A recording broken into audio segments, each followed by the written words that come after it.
Love those chants, because then we get a chance to really kind of embody it and let it go and let it go.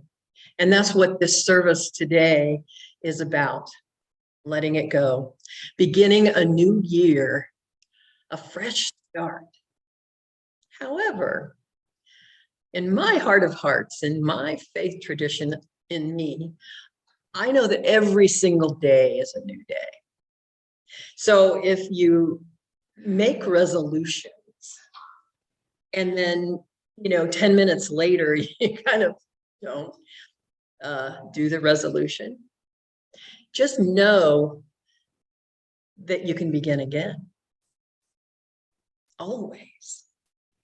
We can renew our mind always. Now, that doesn't mean put it off. Like, well, then I can start next year tomorrow, right? That's within us. That's how we get to choose how life is going to be for us. So today is our burning bowl, and it's a tradition in Unity, in many Unity churches. So I'm going to do the intro of the burning bowl, and then we're going to hear a song by Daniel Nahmad about unplugging and unwinding, just so that you can center yourself as we move then into this little ceremony of the burning bowl. And you should have a clipboard. Everybody should have a clipboard. If you don't, raise your hand, we'll get you one. And on it has a lot of things that I'll explain as we go. So you don't have to worry about a thing. You don't have to remember it. I'll guide you through all of it. And so let us begin. Generally, either the evening of December 31st, but more often the first Sunday of the new year is celebrated at most Unity churches, quite a few, with this burning bowl ceremony. And it's for congregants are invited to release and let go that which no longer served you. And that's what we'll be doing today. While we don't have a lot of rituals in Unity and ceremonies in Unity, the burning bowl and white stones seem to be pretty enduring, because it aligns with how we teach and our faith tradition of being responsible for our spiritual growth and within us, and needing a lot of support from the outer as well. So these particular ceremonies are so aligned.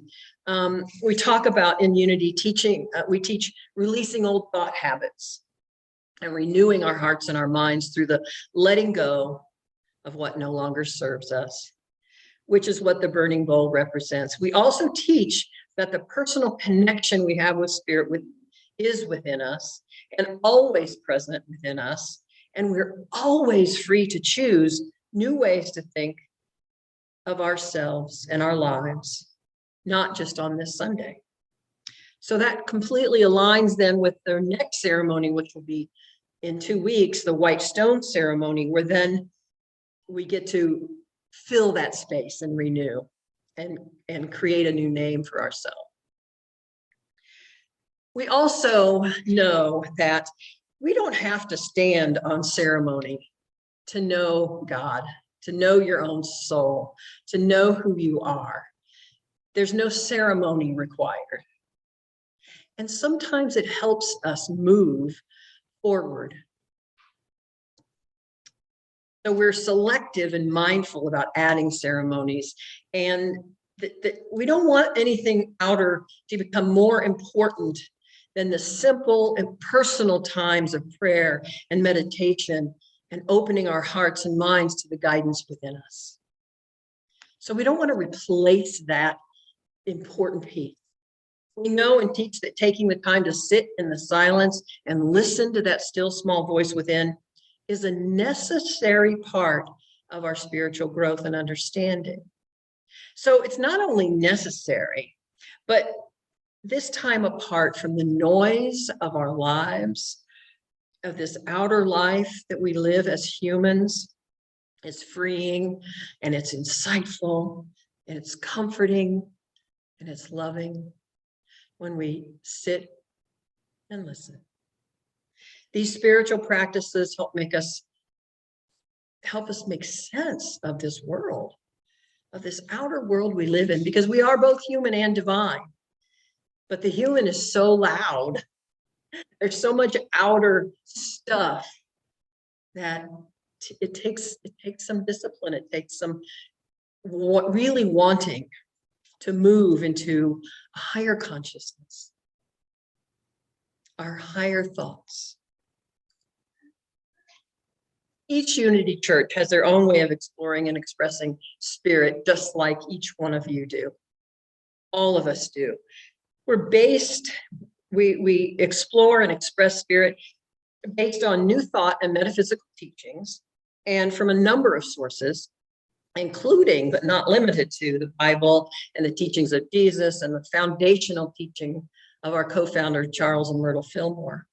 Each individual has a choice on how to practice the presence of God, but it's also, we're supported on our growth with help by understanding what spiritual principles are, spiritual laws are, the workings of our source that we call God. And we can call that many things. A spiritual understanding helps when we gather together and we can share experiences and we can hear like, oh, it wasn't just me just thinking that. Oh, that's good. And we also have a lot of classes, and we love classes because we can talk this out. We can wrestle with those feelings and those thoughts, especially if we have a faith tradition we grew up in that seems counter to what we teach at Unity. We always want you to question. We always, because as we grow in spirit, our mind goes, wait a minute, what about this? What about that? What about that?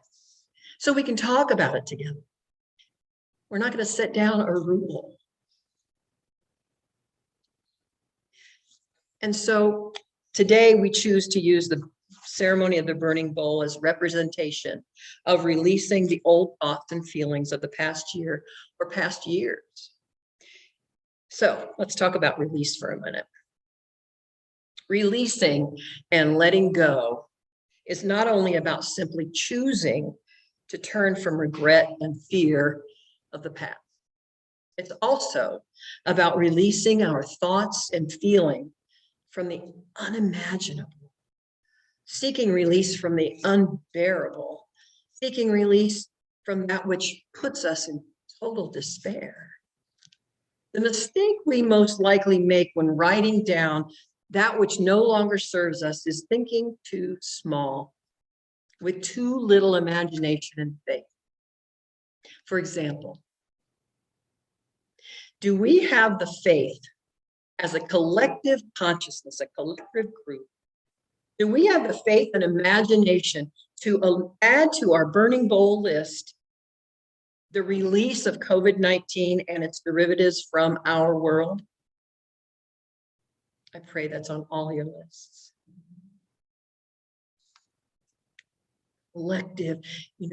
Collective consciousness raises the vibrational level of the planet and heals our world. Being transformed by the renewing of our minds begins with release. Beliefs from the captivity and oppression of old thoughts. Those are strong words, aren't they? Captivity and oppression of old thoughts that we don't even realize that have us captive. Makes for the wholeness of the restoration of wholeness within us. Our sight and insight to who and what we're blind to, and the restoration and release of relationships which have been broken. We release them or we forgive them. We'll know as we go within. We too place at the center of our spiritual transformation the release, which opposes and oppresses and captures us like harsh judgments and self and others. Oh, don't we do that? Harsh judgments, self, mostly self. I don't believe we'd ever judge anyone else if we didn't so harshly judge our own precious self.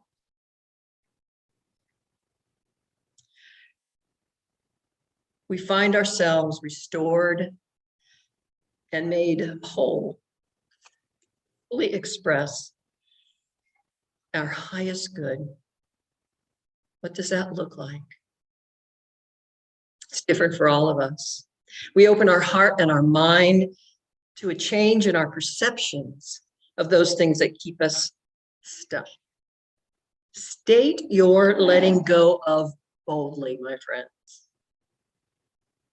Everything is possible as we change our perception of what we think is so concrete in our life that we don't even realize.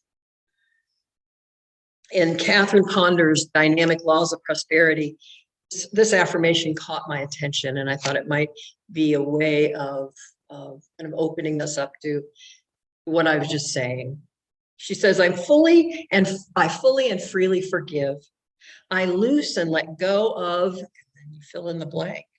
I let go and let God's love do its perfect work in me, through me, for me. I let go and let God's love do its perfect work in consciousness, subconsciousness, and superconsciousness activities of my mind, body, and affairs. And so it is. She goes to every level of our conscious being as our spiritual being. And we merge that with our humanness. We don't want to do away with our human frailties, our human wants and needs. Not at all. Not at all. Feeling sorrow and feeling joy, feeling angry, and all the feelings we have, that's part of who we are. Let's just not forget that we're also spiritual. And we can turn within, turn to another person who is aligned and talk it out, pray it out. Go into the silence and ask. Just ask, why does this keep happening to me? What's the deal? I watched The Grinch, the Jim Carrey Grinch, the other day. He kept saying, what's the deal? And I also watched, get caught up on a few movies over the holidays. Chocolat, if you haven't seen that, it's a lovely, lovely, sweet movie about us being human and divine, and about us being locked into and try to control our outer world in ways that only prove disastrous a lot of the times. So we get to relax into this. It's not that hard, even though it feels like climbing Denali. You can only do that one little step at a time. When we went and saw Denali, we couldn't even see the top of the mountain. We were right there. We could see it from a distance. And sometimes that's what we need. We need that spiritual distancing from the thoughts that have captured us, that we run over and over and over and over in our mind. But it's even more than that. We believe it. We believe what we say. And we have to question it if it's not out picturing the way you want your life to be. There's a lot of good things you can repeat over and over. Wonderful mantras, affirmations, so many tools to help us to be a more peaceful, confident, loving, and kind human being. Even if you yell at the person who cut you off in traffic. So what? You're human. And so don't ever feel like that's a bad thing. We're here splashing around on this planet to learn and to grow spiritually. That's part of it. That's the love.